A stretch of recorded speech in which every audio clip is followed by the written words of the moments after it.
Well, ladies and gentlemen, they finally did it. They finally are admitting that what they did was a massive mistake. Bud Light has come out, and one of their executives has finally decided to come out and say that their entire debacle regarding Dylan Mulvaney was 100% a mistake, and they should have never done it in the first place. We have an article here from CNN Business that says Bud Light is coming back, but controversy is a wake-up call, Anheuser-Busch executive says. Now, I don't know if it's fair to say that the Bud Light is coming back, okay, because their stock has continued to fall over and over and over again as time goes on. Now, they had a little bit of a rise because, of course, all these woke idiots have probably been convinced to buy Anheuser-Busch stock after everything went down, and they're thinking they could get in while it's cheap and it's magically going to shoot back up again to 70 some odd dollars a share. But regardless of that happening, it still has decided to keep falling because they are not going to get away from this. They are not going to get away from what they did with Dylan Mulvaney. They're not going to get away, no matter how bad they try,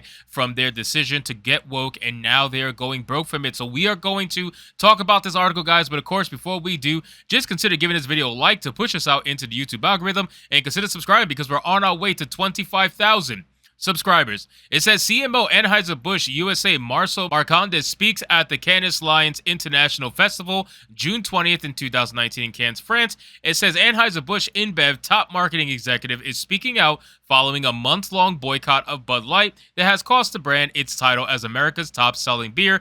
Thank God that is the case. And by the way, this is not a boycott anymore, ladies and gentlemen. This is absolutely a shift in consumer practice. This is a movement. This is anything but a boycott. A boycott implies that they want to purchase this beer, but they are choosing not to. That is not the case. People have fully decided to move on. They have found other brands. They have found other beers that they want to support, and they're gone. That's it. These customers are gone. They're long gone. They're never coming back. It is what it is. It says, when things get divisive and controversial so easily, I think it's an important wake-up call to all of us marketers to be very humble, said Marcel Marcondes, Anheuser-Busch's global chief marketing officer, at conference on Monday. So I guess this is the guy that replaced Alyssa, huh?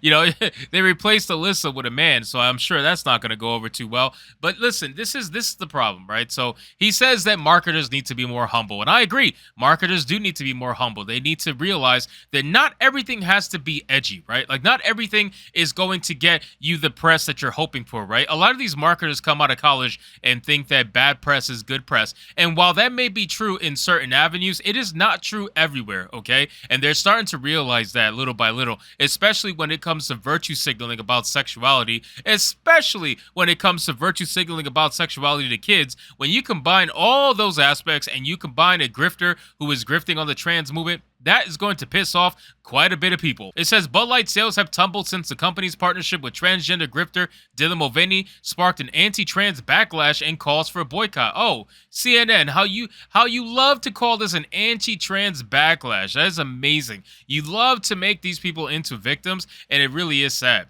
The company's tepid response angered LGBTQ+ advocates, and the episode became ground zero in America's culture wars. It's tough to see all the controversial and divisive debates happening in the U.S. the last couple of weeks involving lots of brands and companies, including especially Bud Light, Marcondes told an audience at the Cannes Lions International Festival of Creativity. He said brands in this situation should remain open to learning and understanding their customers. Well, the thing is, your company decided that those customers didn't matter.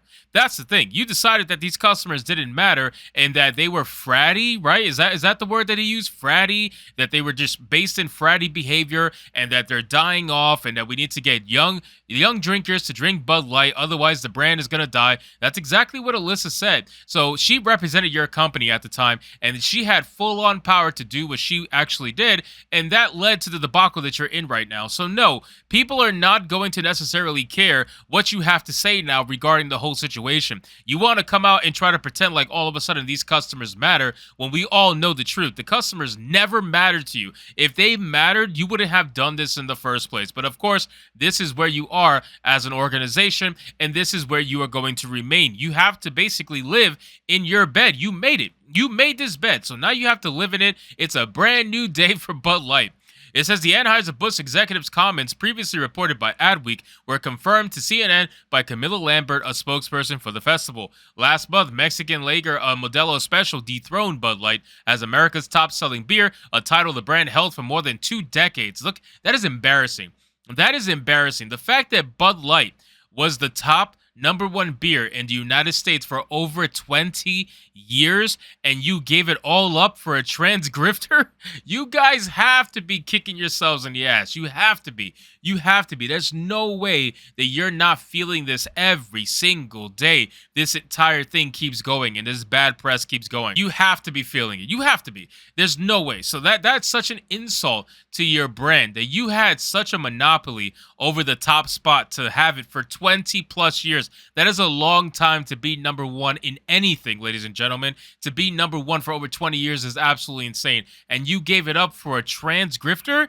Come on, that is absolutely embarrassing. I don't know how else to say it other than that. Bud Light sales plunged 24% during the 4 weeks ending June 3rd, according to NIQ data provided by to consulting firm Bump Williams.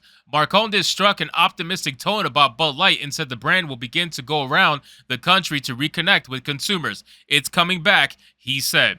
Ladies and gentlemen, I don't agree with this statement at all. I don't believe that Bud Light is going to be coming back anytime soon. I think it's going to take years for people to eventually slowly forget about what Bud Light did, and maybe over time they'll start to come back. But the problem is they lost such a massive amount of customers by getting woke and going broke that those people are never going to come back. So it really doesn't matter how much you virtue signal. You can go to every single state in the entire country, travel the whole damn country, and tell people how much you love the American person. You know what I mean? You can do this entire virtue signal, and people, most of them are probably going to laugh in your face. They really don't care. So at the end of the day, ladies and gentlemen, Bud Light has made their bed, and even if they finally came out and admitted that they messed up, it doesn't matter at the end of the day. They need to live in the new normal that they created for themselves. So anyway, guys, thank you so much for watching this video. I hope you did enjoy it. If you did, consider leaving me a subscribe. I would greatly appreciate it. Don't forget to like the video, comment, let me know what you thought,